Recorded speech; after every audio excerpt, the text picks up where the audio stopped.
Good morning, good afternoon, good evening, and good night, ladies and gentlemen, and all in between, and welcome back to the life and suffering of Sir Brante. Part 14, I think, is it? Maybe 15. So if you remember when we last left off, we've just entered into peacetime. And we're progressing in our career as a judge, aiming hopefully to get to the prefect, while also trying to balance justice and not fall into lawlessness. We might end up having to sacrifice a little bit going forward because we're just on the borderline of lawlessness, and I would like to get us into commoners are protected, but we shall see what happens. It's now year 1138, chapter 4, a reception at the Brante residence. You come back home after a short stroll through the city. As soon as you set foot in the house, you are greeted by Stefan, who invites you to have a talk in Father's office. When you enter the room, Father has a heap of letters in front of him and is signing them one after another. Son, Stefan and I must discuss an important matter with you. While you were in the capital, our family formally petitioned the overseer to grant us the nobility of the sword. We have 3 generations of noble blood already. We have the right to make our nobility hereditary. Oh, that's quite interesting. Your grandfather took the first steps towards the nobility of the sword as soon as Stefan was born, and now we are on the brink of becoming the El Brantes. If Overseer Gaius Tempest and the nobles of the province deem us worthy, we will receive a hereditary title. All nobles of the Brante family will remain noble forever, as will their descendants.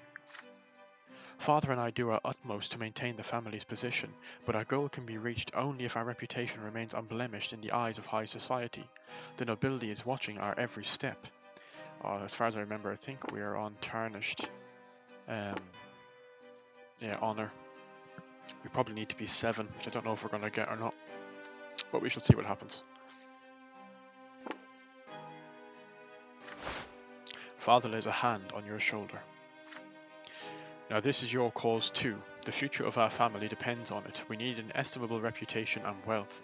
Everyone bearing the name of Brante affects it. Remember that with every action you take, Morgan. You will have to appear before Anisot High Society. We're going to host a reception for the nobility at our house soon. You must uphold the honor of our family, brother. You'll relate the news from Eterna to our guests and present yourself in a favorable light.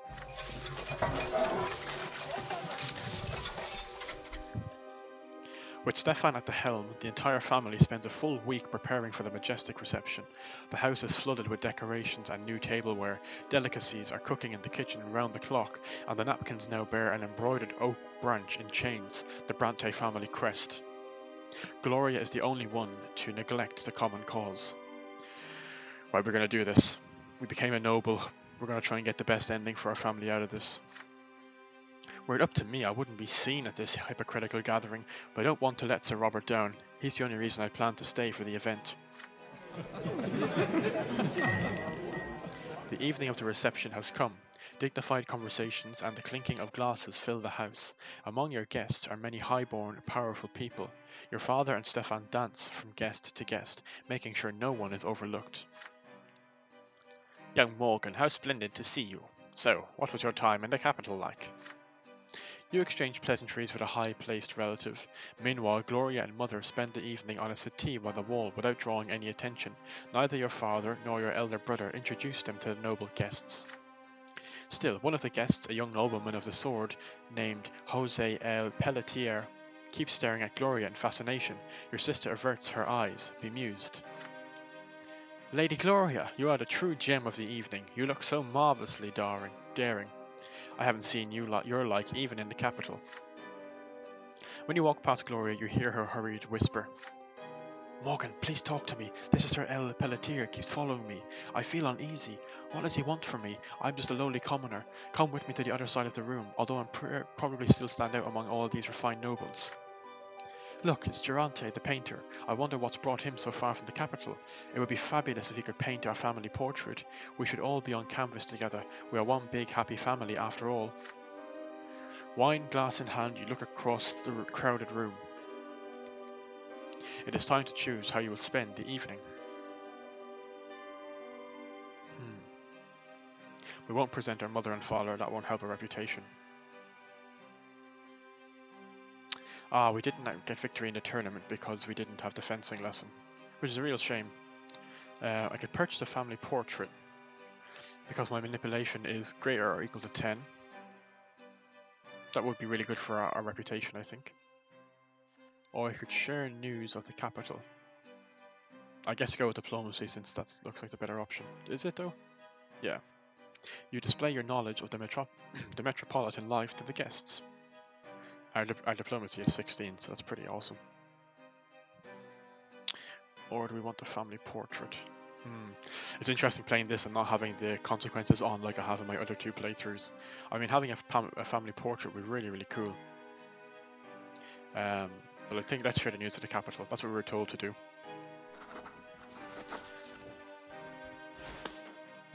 The moment you approach Stefan, he links elbows with you and leads you to the most prestigious place by the table, where the most eminent of the guests are seated.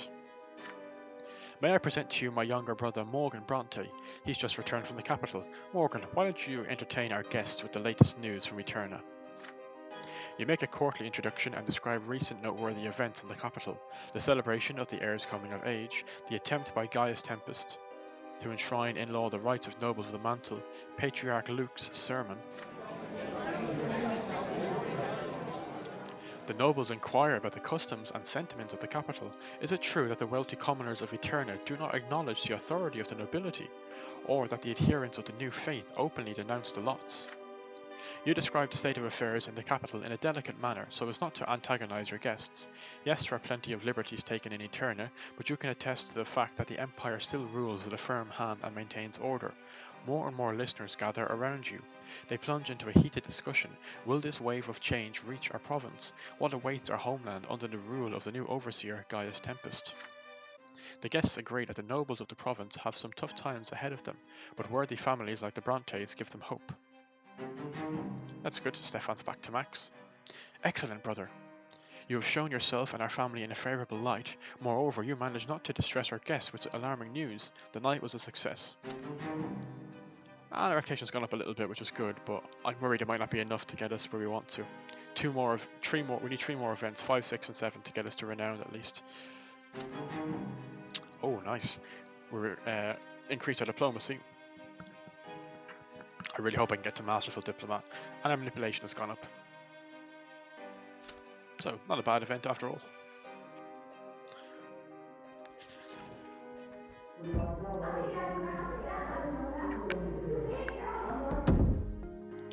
Oh dear.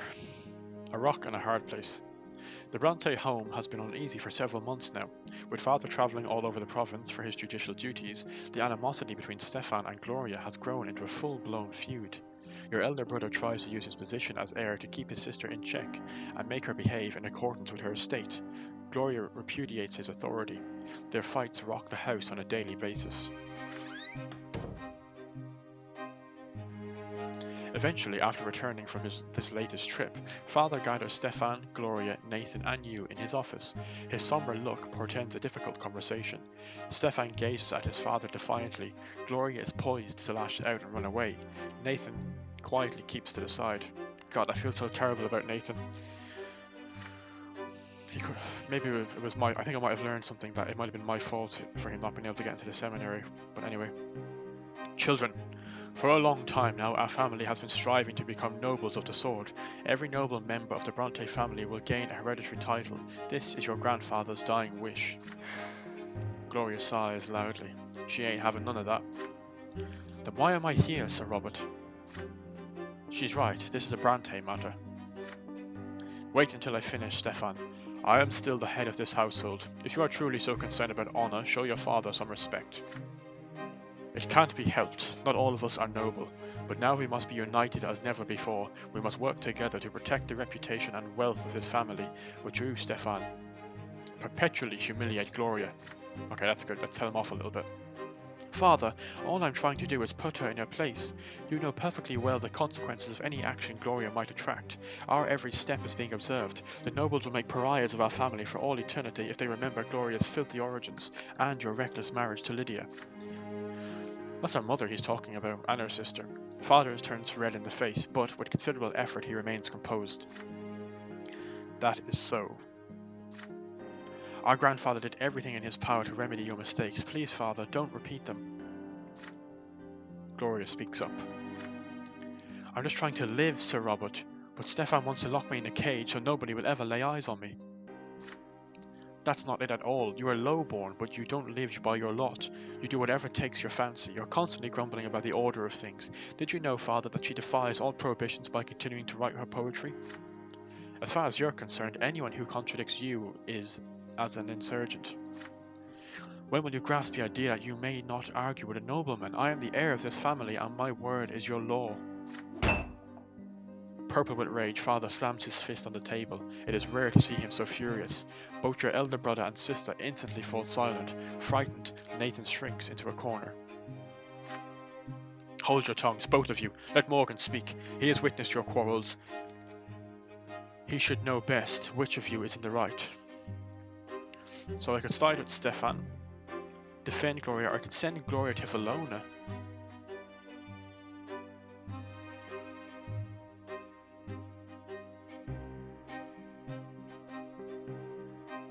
Oh, if my theology was one higher, I could appeal to Nathan.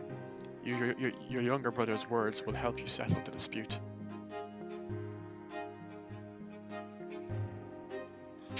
Oh, that's a shame. I probably would have gone for that one actually to get him more involved. Ah, that's really annoying. Just one off. I mean, sending Gloria to Valona sounds like a really good idea, but it might reduce her wealth, which I really don't want to happen. We're trying to increase it. I don't want to side with either of them either, though.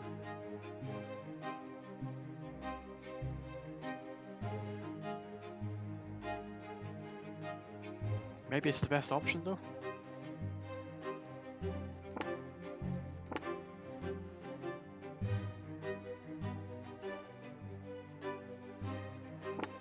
Let's send Gloria to Valona. You persuade Gloria to go on a trip somewhere far away from Stefan. This will help them bury the hatchet. It might cost us money, but it might be better in the long run. You take a conciliatory tone. You know that tempers are running too high. Your siblings would benefit from spending some time apart. They need to cool off, then try to settle their differences. From what you hear, the town of Valona in the southern part of the province has an excellent resort with healing springs. What if Gloria took a vacation there for a month to improve her health and have some rest by the sea? Oh, I'm so annoyed about that theology thing. Only one in the difference. Gloria shakes her head hesitantly. Are you trying to get rid of me, Morgan, so I won't be in your way? What am I supposed to do at some twins' forsaken spa? You patiently explain to Gloria that she'll be able to enjoy some reading, find inspiration in contemplating the waves, and ponder on her future, and then when she comes back, she and Stefan will calmly discuss their issues. Finally, Gloria gives in. A trip to Valona will be costly. I'd like to know who will pay for it. Speaking first and foremost to your father, you argue that peace in the family is worth any expense. The two of you should indeed spend some time away from each other. Let it be as you suggested, Morgan. Gloria, start packing. Stefan, please send a note to Valona and hire a carriage for your sister. Oh god, this might have been a good decision if it's more than one wealth.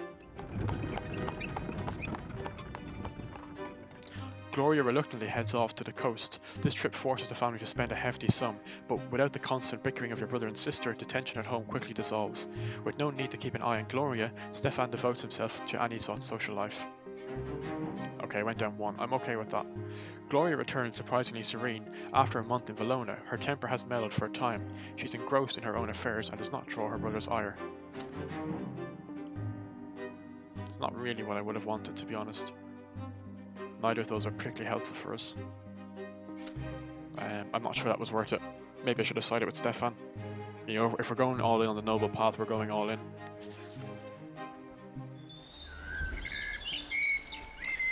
Anywho, one lives and learns. The land dispute. It is the morning of a very sultry day, and you are back at the office. You are beginning to get used to the duties of your new profession.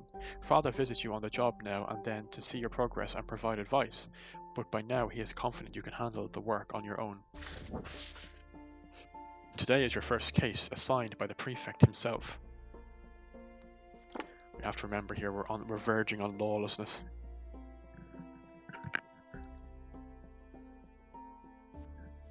And we're still 2 away from being future prefect.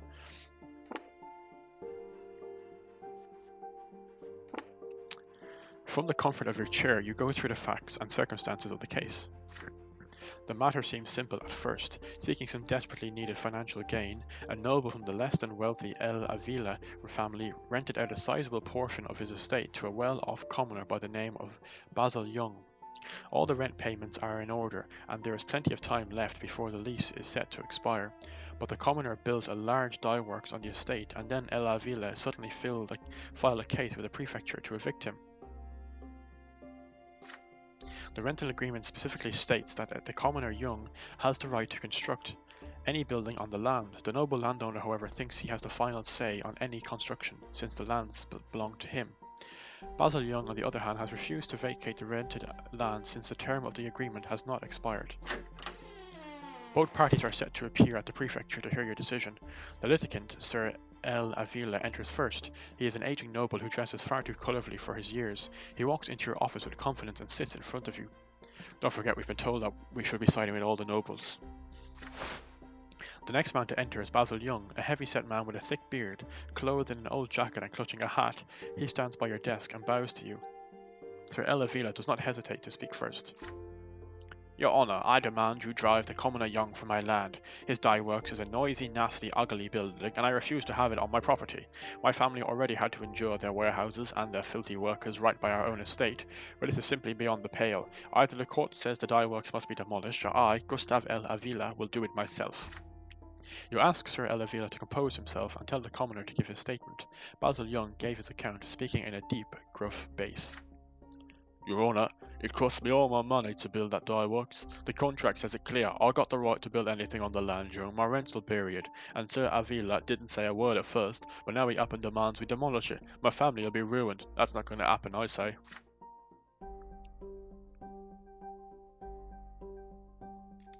Ooh. Sir El Avila screams at him in return, outraged at what he calls his cunning trickery. The bearded Basil Young disagrees again and again, his pudgy finger pointing at the clause in the agreement. It is noon already, the sun is so hot, even the air itself seems to melt away. This is the first case ever, it is time to deliver your verdict. Protect Young's rights, comply with El Avila's demands, terminate the rental agreement.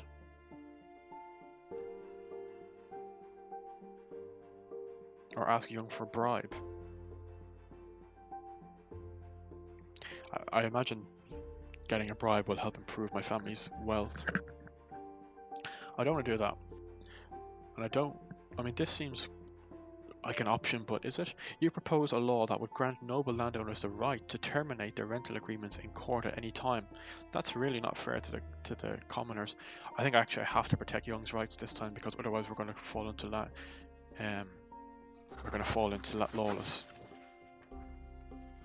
You deliver your verdict. As the rental agreement clearly states, Basil Young has the right to use the aforementioned lands belonging to the El Avila family until the year 1150 and construct any buildings on the aforementioned lands. Basil Young's use of the land is not in violation of the agreement, and therefore he must be evicted. He must not be evicted, and the dye works will remain. Any attempt to drive him off or demolish the building will constitute a breach of law. How dare you! This is my own land, and I can do whatever I want with it. It is my right. I can rent it out, I can take it back just the same, and your puny little papers mean nothing to me. If you refuse to resolve this peacefully, Your Honour, why, I'll put the damn dye works to the torch. You have a response to that. If Young's property should come to harm through El Avila's actions, the nobleman will provide recompense for all damage and pay a fine to the emperor. The law of the empire is the emperor's rule. Nobles and commoners alike must obey the law in equal measure. Your words are tactful but unyielding. The nobleman has no chance. His face pale with rage, Sir El Avila spits out a goodbye through clenched teeth and walks away. Thank you so much for your just verdict, Sir Brante. I never even hoped you would protect my rights at all. Now the dye work is going to hit it big. So the wealth of Magra has gone up, which is really good. I'm not sure what we can use that for, but order has gone down. But it's 6, so it's not bad. The other judges soon learn of your verdict. With your very first case, you've caused quite a stir at the prefecture. Most judges would have not have even denied to hear a commoner's statement, yet you defied noble privilege and enforced a lawful agreement against a nobleman, an ill omen for the other nobles. Oh, I knew that was going to happen, so my career's gone down, but justice has gone up. But it's a really fine balance if that's going to be every one of my cases, because I can increase, like if I try and push my career, we're going to fall into lawlessness, and if I push justice, I'm going to not have a career. So let's see. we're back to where we started, which is not great. I haven't gained an advantage or lost anything. Maybe I need to start going all in with the noble.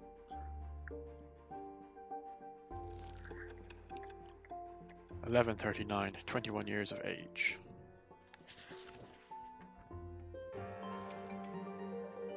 The Archduke and the Overseer. Two powerful lords have been struggling for power in Magra for over 2 years now. The new overseer of the province, Gaius Tempest, cannot seem to rein in the obstinate spirit of Archduke Tarquinius Melanendas. Unwilling to accept that he is no longer the overseer of Magra, the Archduke still stubbornly continues to assert his right to rule the province. Most of the Magran gentry who swore allegiance to him generations ago remain loyal to him even now. Gaius Tempest has publicly demanded that the Archduke recognize the overseer's rule as legitimate. I am the voice and will of Emperor Uther II in the province of Magra. All lands, deeds, and titles notwithstanding, Archduke Melanendas must obey his sovereign's will and heed his decree. I hereby extend to the Archduke an offer of peace. Should the Archduke cease his insubordination, his lands, deeds, and titles shall remain his own. The Archduke's response to the overseer was openly defiant. Since the days of yore, the land of Magra has belonged to the Melanendas dynasty. We are part of the empire, and we are the emperor's loyal servants. However, our dynasty will not stand for such intrusion upon our lawful rights and privileges. Never before has an archduke been stripped of his right to represent the emperor's rule in his own province. So do not forget, Sir Overseer, the highest noble families of Magra have sworn fealty to me alone. Neither the Archduke nor the Overseer will relent, but both are too powerful to be readily disposed of. The bad blood between the two Archnians has festered for too long, and the common people have begun to pay the price for their strife. Stripped of the Overseer's tax privileges, the Archduke Melanendas has decided to impose his own levy upon the citizens and villagers of Magra. The commoners are now forced to pay taxes twice, first to the Overseer and then to the Archduke. This double burden is too much for the common people of Magra to bear. Many have refused the second tax outright as a lawless measure, but the Imperial Legion, led by young Dorius Ottlin, is ruthless. Eagerly and without mercy, the Legion soldiers collect the Archduke's due in cities and villages alike. So the struggle of power has gone up now. Order's gone down again, and affluence has gone down.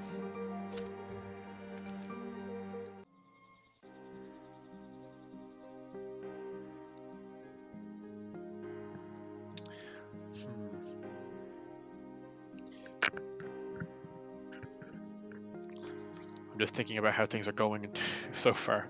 I'm annoyed I didn't have the one for theology, and I'm annoyed that my career or my rights for the commoners hasn't progressed either way. I think I need to commit to either being a career noble or being a just noble.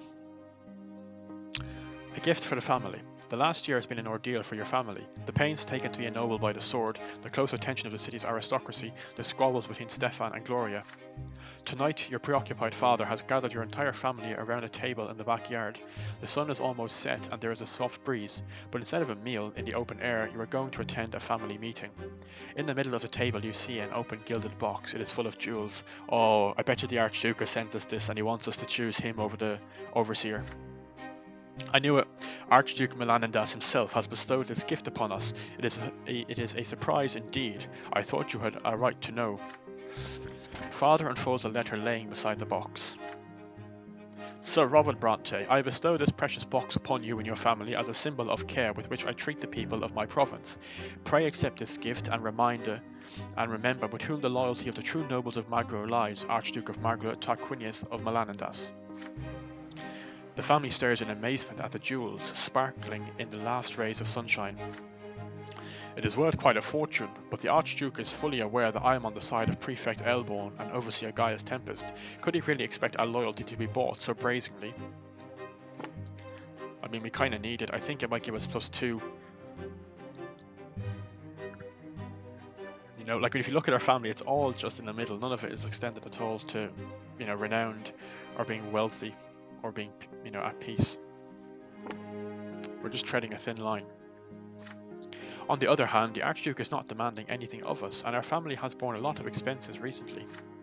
Father, no one is forcing you to take the side of Melanendas. Who are we in comparison to the Archduke anyway? We must not anger him by refusing his gift. The jewels are certainly welcome. They are worthy of being shared with the best families of any sort. They will pave our way to the nobility of the sword.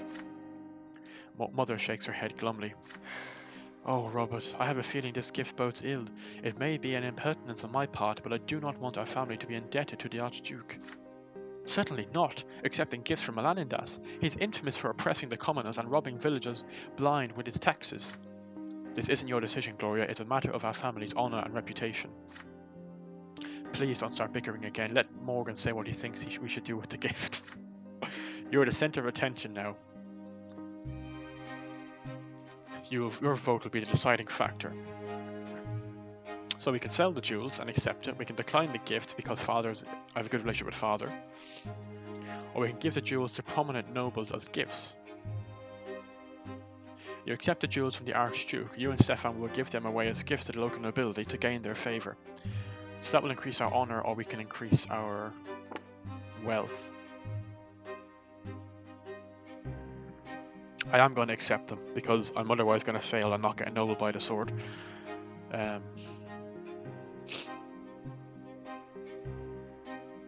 Although I'm pretty sure it's going to affect unity again, and we'll drop to 5.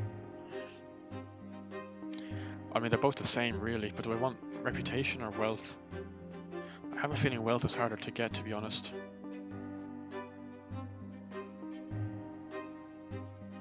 I'm pretty sure we probably need to be affluent and renowned amongst the nobles to be ennobled by the sword.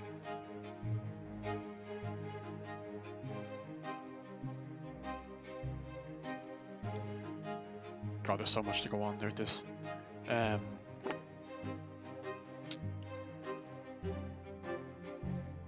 Let's give the jewels to the prominent nobles as gifts.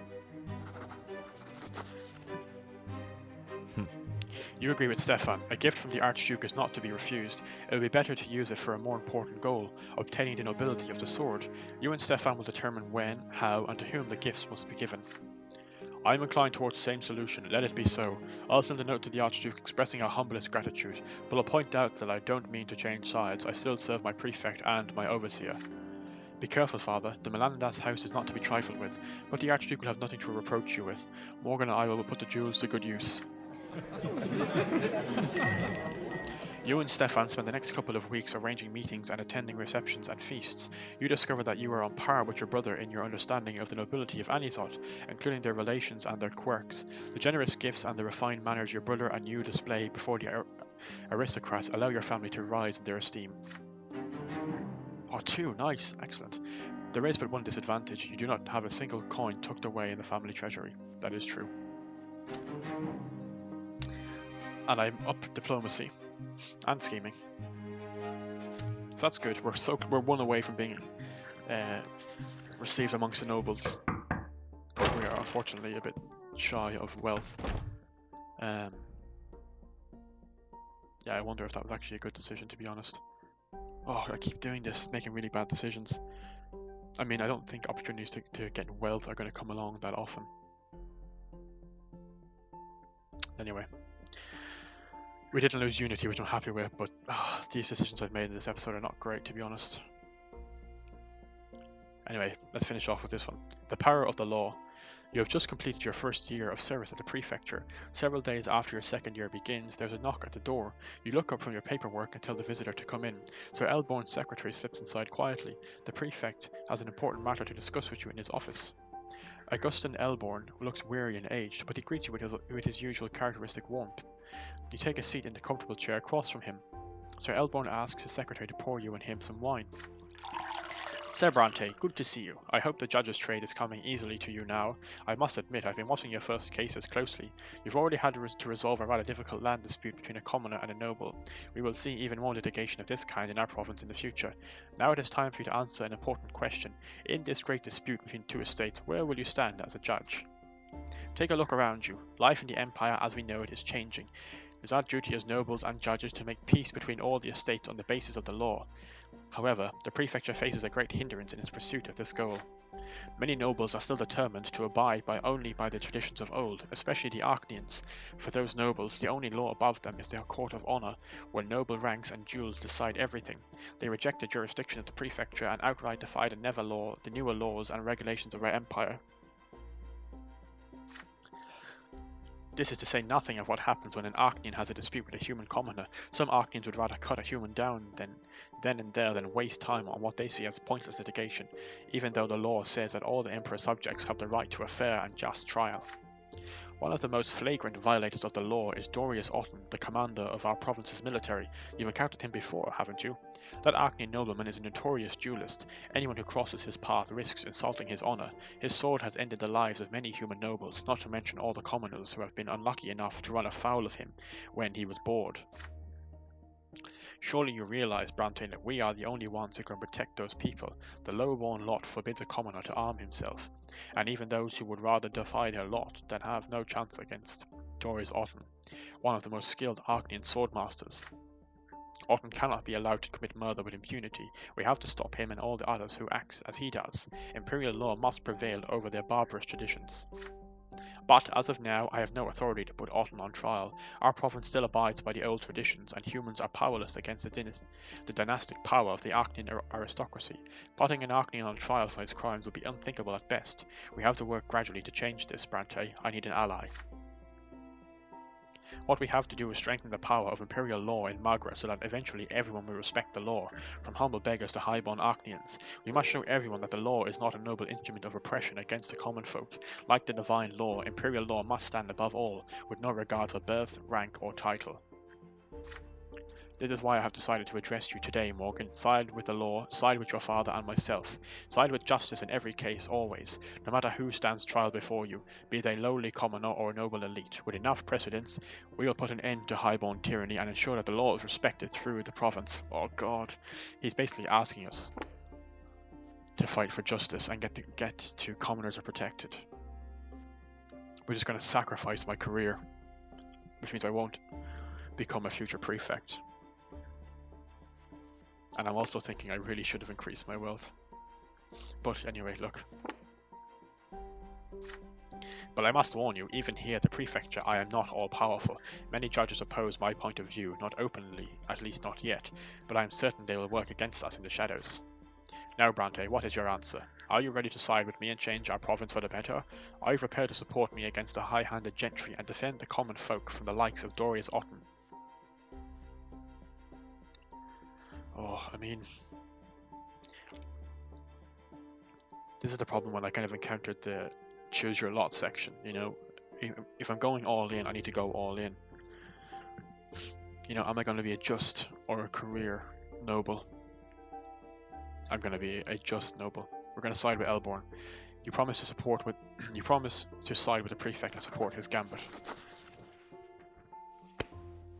You nod energetically, determined to support Elborn and bring nobles and Arcanians under the rule of imperial law. You realize the risks, but for the future of the empire and its subjects, you are willing to face them. You seal the promise with a handshake. The prefect leans back in his big chair and points at the glasses full of wine. I never doubted you, Brante. With your potential and youthful zeal, nothing will stop us. And now a toast to the triumph of law in Magra. Your glasses clink melodically. The prefect takes a sip, then puts the glass down to instruct you further. Remember to be cautious. Between the powerful nobles and many other judges at the prefecture, there will be no shortage of enemies on this path. There will be times when I will be unable to help you. My own position is too unstable as it is, so please do not draw too much of their ire. Letting their wrath reach you is the last thing I want. Last but not least, we mustn't be hasty. If we move too fast and enforce the law against the nobles too soon, they might take up their swords as they have before. We have to prevent an uprising and avert bloodshed.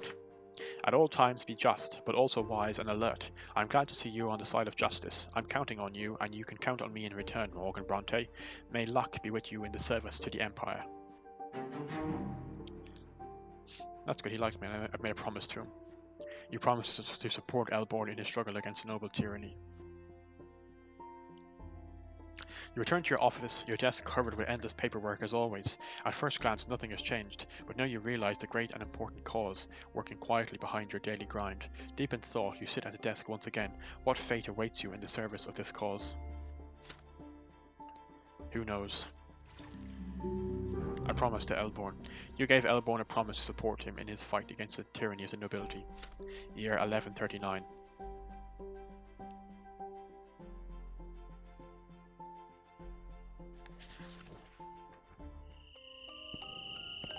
Great. So I'm going to leave it there. Hope you enjoyed this episode. Let me know how you think the decisions are playing out and what you think is going to happen next. And I'll see you in the next episode. Take care and have a good day.